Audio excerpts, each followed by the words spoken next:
সেটা আগে তুমি বলবে, ঠিক আছে? আবার পাশরিব ভাবনা বলো,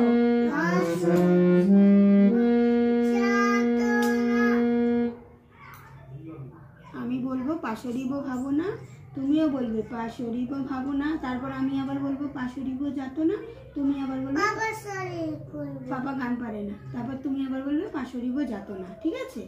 রেডি? পাশরিব ভাবনা বলো, ভাবনা। আমি কি বলছি? ভিডিওটা